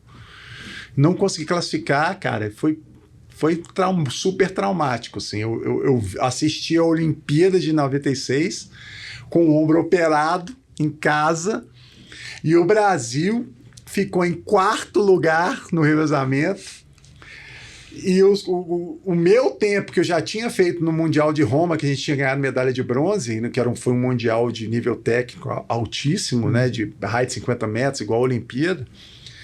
O meu tempo que eu tinha feito em Roma, se tivesse só colocado o tempo ali, a gente ficaria em terceiro, teria sido a medalha olímpica. Que doideira. Cara, aquilo ali foi foda. Aí eu voltei, me recuperei dessa cirurgia. No ano seguinte, 97, tentei voltar a nadar, mas, cara, não estava sentindo que a coisa estava conectada. E aí comecei a achar que era o ombro, que não estava dando mais certo e tal. E aí no final de 97, 98, eu parei de nadar. E não me preparei para isso. Quer dizer, o cara saindo pelas portas do fundo, assim, né? Assim, foi muito ruim. E aí, o que eu fiz? Fui trabalhar na empresa do meu pai. Porra, cara. Trem que não tinha nada a ver comigo. E aí eu continuei querendo continuar aquela história. Vou mostrar para ele. Aí o meu pai, ele tinha essa expectativa. Pô, eu sou filho homem mais velho e tal, que vai ali tomar conta do negócio, coisa e tal. Cara, fiquei 6 anos, quase morri já. Ali, na piscina, eu conseguia dar a resposta. Ali eu não conseguia. Totalmente, Eu não conseguia. Muito por baixo, né? Não conseguia. E quando eu cheguei lá, foi engraçado, né? Que o primeiro dia que eu cheguei lá na FAA para trabalhar, ele olhou para mim e falou assim: acabou a Disneylândia.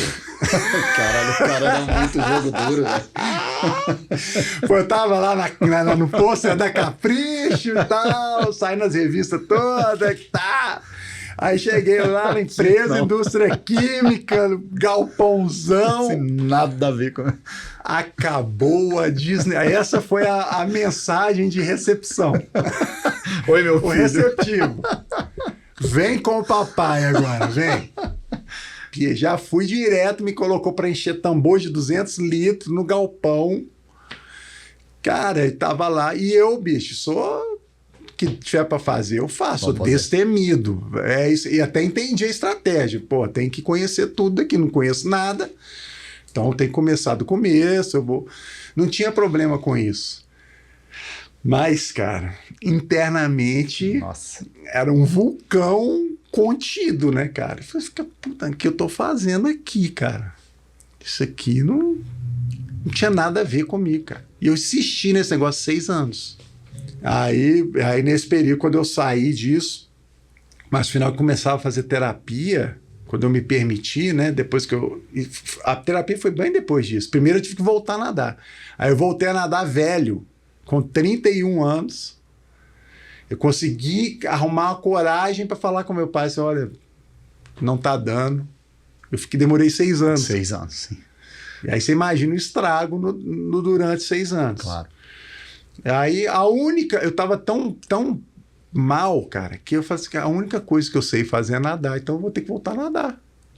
E voltei a nadar velho, pro padrão da época. Nós estamos falando de 2003, 20 anos atrás. Voltei a nadar, cara, comecei a treinar escondido numa academia, porque se eu chegasse no Minas, do jeito que eu tava, os caras iam me internar no hospital psiquiátrico, né? No Galba Veloso. Esse cara aí bateu tá pinel, sim, pirou. Mas na minha cabeça, eu tava pensando assim, cara, eu vou voltar a nadar. Isso é 2003. 2004, a Olimpíada de Atenas Seletiva Olímpica. Eu falei assim, eu vou para a Olimpíada de 2004. Você entrou já com essa na cabeça. Que doideira. Porque se não fosse isso, eu não ia conseguir voltar. Aí eu chamei o Vinícius, que foi meu colega de treino da equipe de ponto, virou treinador também, tal, cara muito inteligente, muito competente. E aí eu contei pra ele, falei, cara, eu tô morrendo, cara, eu preciso voltar a nadar, senão vai dar ruim aqui. Cara, não, eu te treino. Aí eles começaram a treinar escondido na academia, parte da água, então sozinho e tal. Aí quando eu dei uma melhoradinha, aprumada, eu fui no Minas e continuei treinando a parte física com ele, o resto no Minas.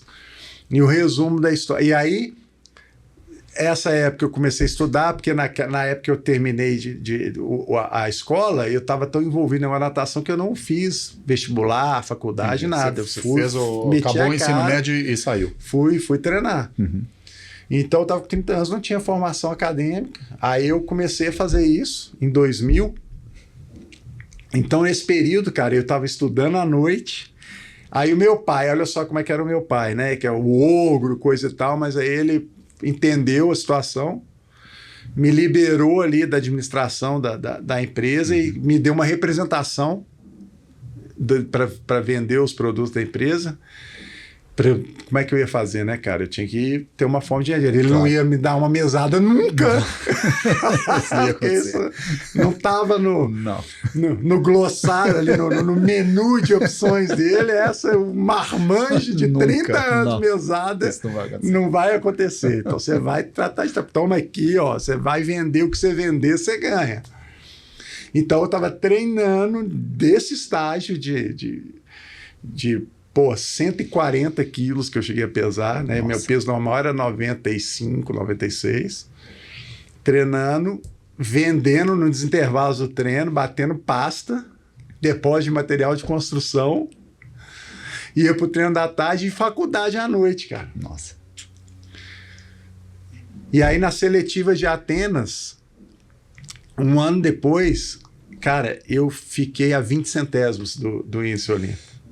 No 200, na prova no revezamento 4x200.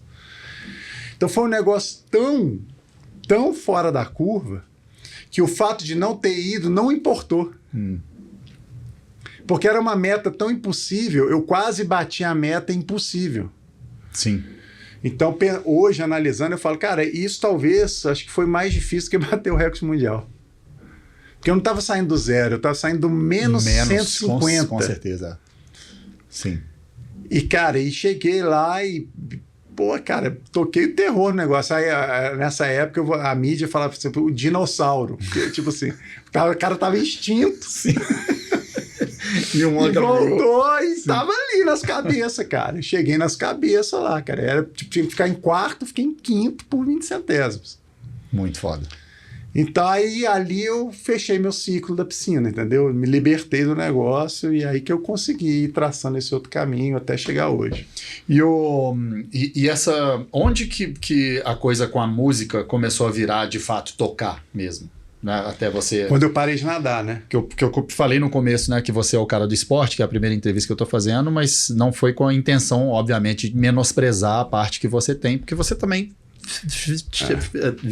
vivenciou essa parada como músico também, tocou com a galera, tocou com como é que ele chama? O vocalista? Eric Martin. O Eric Martin do Mr. Big.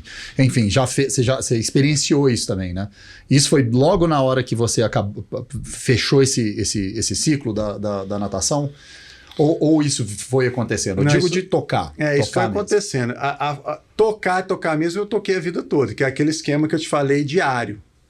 Minha bateria ali... Era o seu... Tá, entendi. Então tava tocando você foi desenvolvendo com aquele como se fosse o seu momento de escape ali, você estava desenvolvendo na bateria. Aí, num determinado momento, eu vi que eu não evoluía mais, né, do que eu fazia. E aí eu fazia shows assim, tipo... sempre que possível, né, como eu gostava muito e era totalmente incompatível com a vida que eu levava, como é que eu ia tocar na noite e não tem jeito. Não. Então, nas minhas férias, assim, eu sempre organizava alguma coisa e tinha uma galera que eu conhecia, né, o Delay, o Rogério Delay, guitarrista. E a gente montava uma banda e eu tocava, fazia shows esporádicos, assim, nas férias, assim. Dos covers das bandas que vocês curtiam, saquei. Que a gente tocava até Mr. Big, né? Então, assim, a gente fazia essas coisas. E aí, num determinado momento, eu falei, cara, eu preciso melhorar um pouco mais.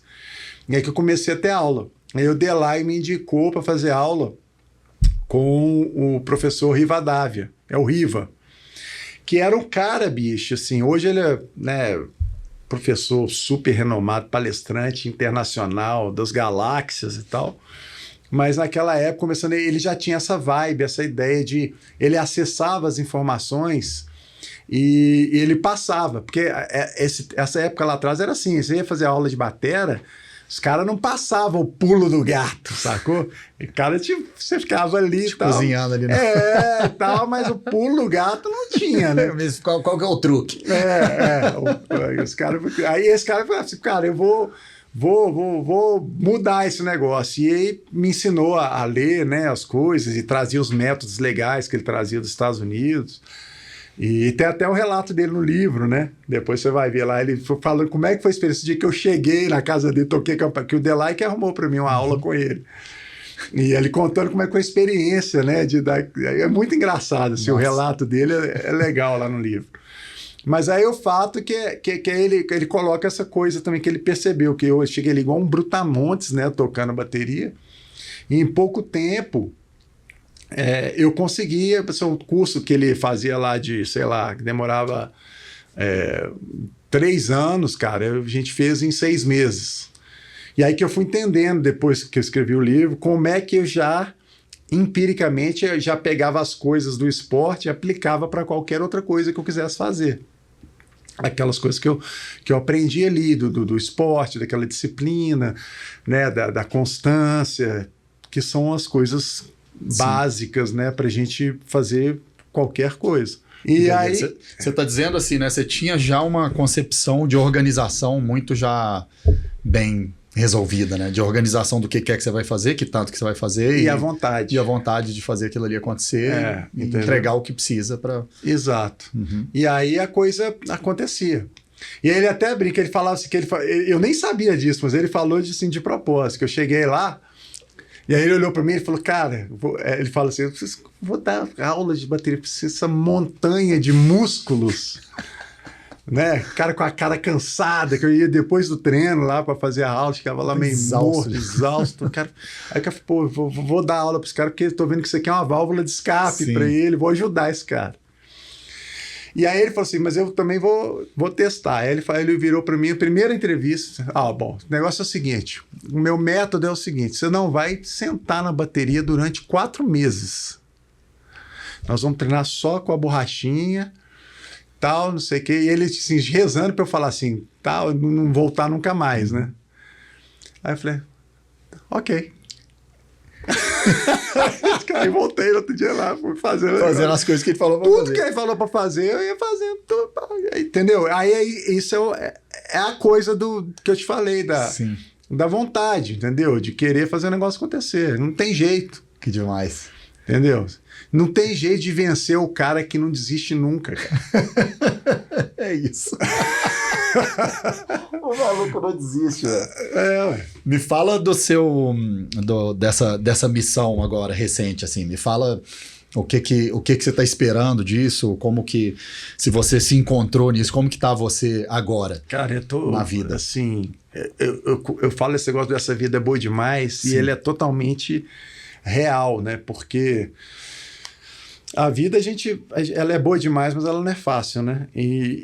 Pô, foi tanta trave, né, cara? Tanto problema, mas também tanta coisa boa, né? E aí, nesse momento, né? A gente estava até falando o negócio da terapia, né? E não chegamos na terapia de fato, mas quando eu comecei a terapia, gente, eu estava tão mal, cara.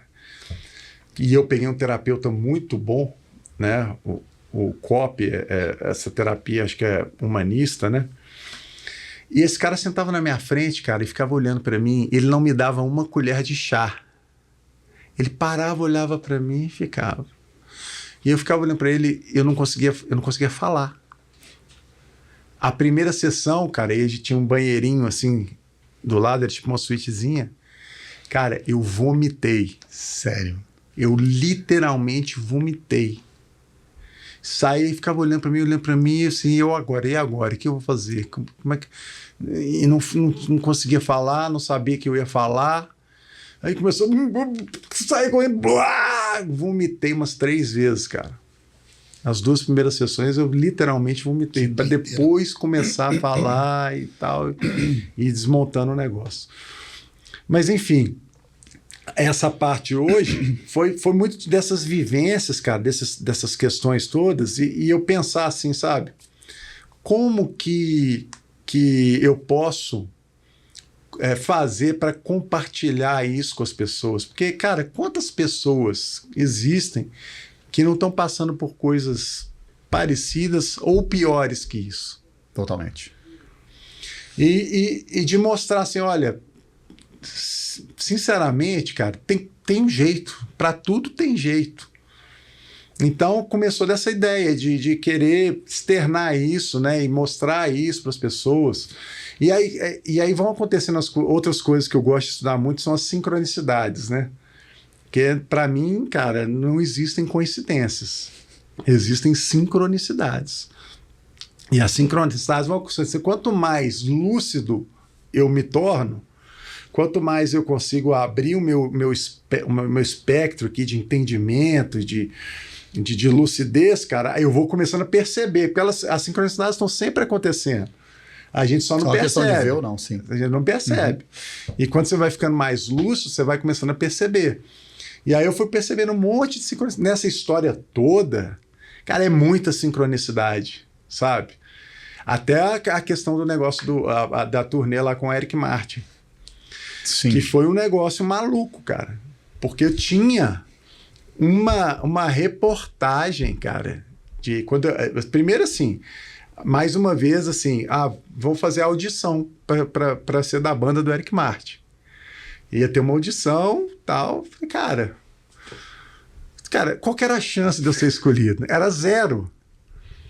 Mas eu falei, cara, vamos fazer para ver como é que é e tal. Mas só que aí você vai fazer o negócio, a gente faz o negócio focado. Se é pra fazer, vamos fazer direito. É. Uhum. Aí conversamos lá, aí o Chris, o Jagger, a galera, vamos montar um negócio, vamos fazer, tal. Fizemos o negócio todo arrumadinho, todo bonitinho, saímos, mandamos o negócio para Los Angeles, lá pro cara, sei lá, nem lembro quem mais. Onde foi parar isso aí?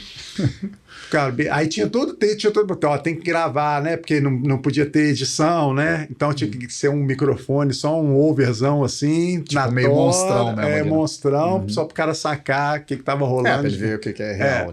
Uhum. E tal. Aí fizemos tudo bonitinho, mandamos, cara. Aí deu uns 40 dias depois, cara, chegou um e-mail com a cópia do Eric Martin. Os caras que vão tocar comigo são esses aqui. E era a gente. Aí, cara, eu falei, puta que pariu, fudeu, né, cara? E agora, mano? Fudeu, bicho. Nossa, cara. Aí aquela alegria, mas ao mesmo tempo aquela preocupação e tal. E isso foi do caralho pra mim também, porque eu consegui ver tudo daquilo que eu já tinha também, de nadar uma raia 4 de Mundial, daquela pressão, a gente trazer pra cá e conseguir fazer um negócio bacana, né? E aí, o negócio da sincronicidade é que, quando esse negócio deu certo, eu fui lembrar que 20 e tantos anos antes, na época do recorde mundial da natação, tudo lá, teve uma entrevista na Globo ali, Esporte Espetacular, nacional, bombada, que a gente estava falando alguma coisa, assim, aí de repente corta, assim, pra gente, tá eu, Gustavo Borges, o Xuxa, o Zé Carlos Souza Júnior, eu com o microfone na mão, assim, da Globo, cara, aí os caras, tipo assim, porque o revezamento não é só entrosado na água, não. Aí eu cantando a capela To Be With You, cara. Eu lembro de você mostrar isso no... Demais. Se isso não fosse sincronicidade, e eu tá 20 anos, eu vou tocando com o cara. Muito doido. Porra. E aí mostrando pra ele, o cara não acreditou, o Eric mais que o cara pirou. Então essa que era a loucura. Aí a gente ia tocar o primeiro show, aí o cara chegou, um ensaio, no outro dia era turnê. Na fogueira. Pô, você tudo bem, mas e eu, né? Como é que eu vou fazer um negócio desse, né? Na fogueira. Porra, cara. Porra, cara, eu fiquei, bicho, eu ficava assim, vamos pelo menos conhecer o cara, só pra eu tenho esse negócio, né, velho? Lógico. E falei, pô, vai que esse cara chega aqui, que cara é, né? Sei lá. A gente nunca sabe como é que esses caras são, os caras maníaco, depressivo, doido, sei lá, doido. A gente nunca sabe. E aí, cara, foi muito legal, né? O primeiro ensaio, assim, travadaço, aí fui soltando, a coisa foi acontecendo e tal. Foi, cara, muito divertido. E aí, voltando na sincronicidade, durante a minha carreira toda, eu ganhei todas as medalhas, Jean. Todas as medalhas possíveis que um nadador poderia ganhar. Menos a medalha olímpica. Que era aquela de 96, que né, as armadilhas do sucesso me impediram de conquistar. E eu sempre, durante um tempo, eu falava isso com os caras, brincando. Puta merda, trocava todas as minhas medalhas por uma medalha olímpica. Que era que a Olimpíada era um negócio muito forte para mim. E aí, fazendo esse trabalho lá que eu te falei, foram 13 anos, né, para chegar nesse resultado lá das 2 medalhas olímpicas, com esse viés de campeões da vida, de pessoas que entendem a vida de uma forma mais abrangente, com a cooperação na frente da competição. Aí aconteceu um negócio muito louco, né? Que aqui um desses caras, né? Que é o Fernando Schaeffer, que ganhou a prova de 200 livre, sincronicidade. Eu nadei 4x200 livre na Olimpíada de Barcelona, né? 30 e tantos anos antes. Esse cara nadou, ganhou a medalha de bronze. E esse cara entendeu tanto, cara, o negócio do conceito da cooperação e dessa coisa mais abrangente, cara. O que esse cara fez? Esse cara fez uma réplica da medalha dele, olímpica, e me deu a medalha, cara. Agora, olha que loucura que é isso aqui. Eu ganhei a medalha olímpica 30 anos depois, velho. De uma forma muito mais significativa, muito mais simbólica do que se eu tivesse ganhado na piscina. Então a energia dessa medalha, cara, é uma energia muito diferente. E essa medalha eu levo ela comigo em todos os lugares que eu vou. Que demais. Porque aí todo mundo tem a oportunidade de pegar numa medalha olímpica, né? Com a energia que essa medalha tem. E cara, aí eu falo assim, pô, cara, isso aqui é a medalha olímpica, você tá pegando aqui, você pode botar no seu pescoço, pode fazer o que você quiser com ela. Mas ela não é o fim. Ela é só o lembrete. Tipo, com essa história, cara, o que você quiser fazer, decida, né? Foca no que é real para você. Qual que é o seu objetivo? Não preocupa se é grande ou se é pequeno, ou se as pessoas vão falar que você é doido, se você é... Porque isso aconteceu comigo direto. Sim. Quando eu falei lá atrás, assim, não, vamos tentar bater o recorde mundial, cara, o nego olhou pra mim e falou, esse cara... O que esse cara tá achando que ele é? Esse cara bebeu, tá doidão, viajando. Brasil, reconhecimento mundial de 4x100 livre, prova mais nobre da natação. Nunca que isso vai acontecer. Nós batemos o recorde por 3 centésimos. Então, cara, é isso que eu quero passar para a pessoa. Porque às vezes, Jean, o que acontece, cara? A gente vai vivendo, cara, e cada vez a vida tá mais acelerada. Sim. Cada vez mais, cara, todo mundo correndo, informação, volume de informação chegando, e a galera vai enlouquecendo. E aí a gente vai vivendo e chega lá na frente, você olha e fala, puta merda, não era nada disso. As pessoas não param para pensar o que é que eu quero, o que o Jean quer fazer. É bateria mesmo? É guitarra? É podcast? O que é, cara? O que vai te fazer você ter esse sentimento, assim, de, cara, é isso? Porque eu falo muito isso, né? O que você veio fazer nesse planetinha? Você sabe? O que é? Todo mundo tem uma coisa para fazer aqui. Ninguém tá aqui para tirar férias e para comer sobremesa.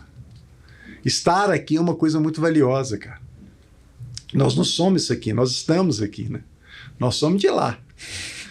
Nós estamos aqui para fazer alguma coisa para voltar para lá. Depois nós vamos voltar de novo e tal. Enfim, cada um acredita no que... Sim. Mas eu tenho as minhas convicções. Então, esse é que é o lance. Então, assim, eu queria muito chamar a atenção das pessoas para isso. Porque outra coisa que eu já pesquisei, né? Depois, se você quiser ver, tem várias pesquisas dessas, são aquelas pesquisas no leito de morte. Cara, esses caras com muita grana, sabe, tal, todo mundo vai morrer, todo mundo vai voltar, ninguém vai levar nada mesmo do que tá aqui. E você chegar no final, cara, e falar, pô, mas esse cara morre cheio de grana, mas às vezes a família tá nem aí pro cara, porque ele ficou a vida toda só focado na grana, às vezes botou os meninos dele lá tudo no modo automático, motorista e tal. Enfim, o que realmente importa, né? O essencialismo, né? O que é essencial? O que é de fato essencial. Né? E porque quando a gente entra nesse fluxo do que a gente veio realmente fazer, a gente sente. Quantas pessoas hoje não têm, teoricamente, assim, aos olhos da sociedade, são bem-sucedidas, mas estão na merda, cara. É muita gente. Então, toda essa história, esse contexto, esse livro, é um pouco isso, sabe? Assim, de chamar atenção para essa questão. Sim. Porque, porra, cara, eu nunca sonhei que eu ia ganhar medalha olímpica, eu ia nadar uma Olimpíada, nadar uma final olímpica, ser campeão mundial, cara. Nada. Muito foda, velho. Bonito demais. Eu acho. Quais que são. Eu acho que até para as pessoas saberem, assim, né? Quais que são os formatos, assim, que você tem e que você acredita mais hoje em dia, que você está fazendo do seu trabalho para poder alcançar e entregar isso para as pessoas, né? Encostar nas pessoas, assim. Quais são os canais que você tem usado? Quais são as coisas que você tem feito, assim, que você acredita? Cara, eu tenho, assim, as palestras, né? E aí é interessante porque pensando nessa coisa toda, né, do que eu vim fazer aqui nesse planeta e tal, e com essa minha mania meio maluca, né, de querer fazer coisas que as pessoas vão achar. Portanto, se você estiver pensando em fazer uma coisa e as pessoas acharem que você é louco, continue fazendo, porque provavelmente essa coisa é realmente a coisa que vai fazer virar. Porque é sempre assim, a coisa inusitada, a coisa muito original, ela causa estranheza, claro. Entendeu? Claro, cara, depois quem entra... Aí ela vira a próxima coisa que está no comum, sim. Mas aí, enfim, eu peguei esse negócio, essa história, depois do livro, que eu fiquei pensando como é que as coisas aconteceram, da música, da natação, e eu falei que eu vou fazer palestra, mas assim, eu não quero ser mais um palestrante esportista, né, que vai chegar lá e vai contar dos perrengues e falar, sim. Puxa, olha, eu ganhei isso aqui, eu fui campeão reconhecido mundial, todo mundo bate palma, maravilha. Eu pensei, não, eu quero realmente impactar as pessoas. E que as pessoas consigam se conectar com aquilo. Porque muitas vezes, cara, você faz um negócio muito foda, é legal, se as pessoas vão gostar de ouvir, vão sentir realmente uma alegria ali, mas elas não vão se conectar com aquilo e não vão conseguir trazer aquilo para a realidade delas. Então a minha preocupação sempre foi essa, tanto no livro quanto nas palestras, ou como qualquer outra coisa que eu faça, eu estou procurando ver as formas que eu consiga conectar as pessoas para elas entenderem aquilo e adaptarem aquilo para a realidade delas. 100%, entendo. Porque senão, cara... E aí? Legal, pô, palestra. Bacana, mais um. Bacana. Mais um legal, sim. E aí, né, cara, aí a cabecinha vai voando, né? Aí eu falei, cara, eu vou inventar um negócio megalomaníaco, uma palestra com uma orquestra e tal, e a música. Porque aí o que eu pensei? Eu quero trazer as pessoas para dentro da minha cabeça. O que esse cara estava pensando lá quando quebrou a perna, quando passou aquele perrengue, quando o pai falou aquilo, como é que... E sempre tinha uma música que tocava na minha cabeça nessas horas. E aí eu fiz uma coisa interativa, assim, é uma experiência interativa, que praticamente 80%, né, da Orquestra Mineira de Rock né? Porque não precisava ter 3 baterias e tal. Mas assim, a galera quase toda lá, um palco, cara, com um telão gigante de LED, e eu coloquei um bloco de saída de natação no meio do palco, sabe? Eu fui misturando tudo, cara, teatro com música, com storytelling, entendeu? E aí, à medida que eu vou contando as coisas, como aconteceram, vai entrando a música, tudo assim, não tem um intervalo, é tudo ao mesmo tempo. Então, por exemplo, começa primeiro, a gente fez essa palestra no final de 2001, e para começar, quem abriu a palestra foi o Fernando Schaeffer, que me deu a medalha. Eu disse, tal com você, o cara que tal, me inspirou, coisa e tal, tô com vocês, Teófilo, tal. Aí, cara, sobe o negócio assim, lá no Paládio, né, no Teatrão, e aí, Kashmir, que eu já entro com Kashmir, eu na batera, lá, assim, mas sem evidência, né? E aí entra o Kashmir com cordas, cara, com que quarteto, e todo mundo olhando assim, pô, que porra é essa, né? O que tá acontecendo aqui, mano? Aí tá aí, assim, só um pedacinho, né? E fez... Aí eu levanto a bateria, pego o fundo, boa noite, então assim, aí a galera, então, aí começa a contar a história e tal, aí eu vou contar do recorde mundial, aí eu falei, pô, aí comecei a sonhar acordado com essa ideia de bater o recorde, aí começa, né? Aí começa Dream On, sacou? E as letras todas com pedaços das músicas que... Tudo interligado com a história. Que é aquela porrada, sacou? Dream on, dream until your dreams come true, cara. Sim, tipo sim, assim, e aí blues, rock in Rio, sacou? Um negócio, entendeu? E aí é tudo, igual você falou, é real, porque... E eu fiz 1 ano, cara, praticamente, e aí eu falei, eu vou fazer isso, mas assim, não vai ter jeito, como eu quero que seja interativo, não vai ter jeito de eu ficar na bateria. Tá, eu vou correr lá na bateria, toco, aí volto. Não, vou ter que cantar. Aí o Cadu, né, o Capanema, cara, eu vou ter que cantar, e aí cantar e falar, e o próprio Cadu, pô, cara, eu não ia conseguir fazer isso, não.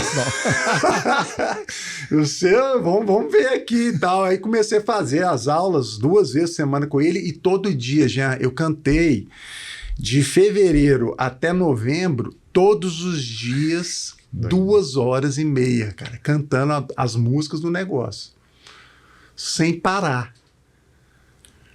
Cara, aí chegou lá, bicho, foi 2 horas de palestra, porque essa tinha que ser uma grandona para pegar o máximo de partes possíveis do livro, né, e ter o registro e tal. Fiquei uns 2 dias sem andar depois, mas, cara, ficou... Cara, demais, foi um negócio muito, muito, assim, diferente, sabe? Eu pesquisei isso também. Cara, será que tem alguém que já fez isso, cara? Não tem.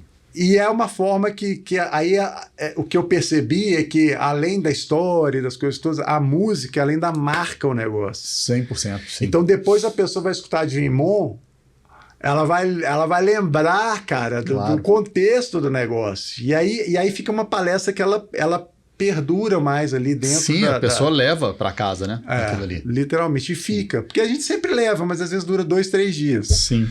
Então, eu sempre busquei essa forma de fazer uma coisa que perdurasse, que realmente pudesse mudar a vida da pessoa. Como, de fato, eu tive alguns relatos desses, sabe? De algumas pessoas. Depois me mandaram direct. Teve um muito legal de uma mãe, né? Que tinha criança, cara, e criança, tudo. Cara, todo mundo 2 horas ligadaço no negócio. Isso foi outra coisa que me chamou muita atenção.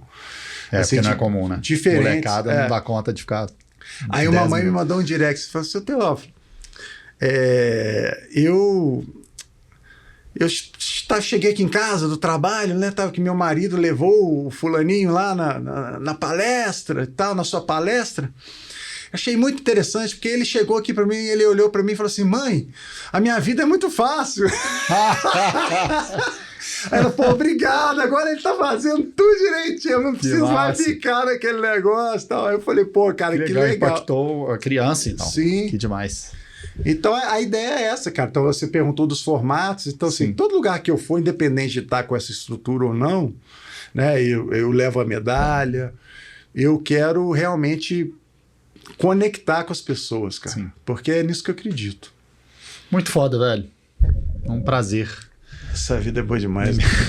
Prazer imenso. Obrigado, velho. Se deixar, para mim, Obrigado, o prazer é meu, cara. Você é um cara diferenciado, Jean. Obrigado, velho. Que isso. Você é um puta músico. Você faz, né, assim, dentro do seu contexto, cara, você tá na mesma onda, entendeu?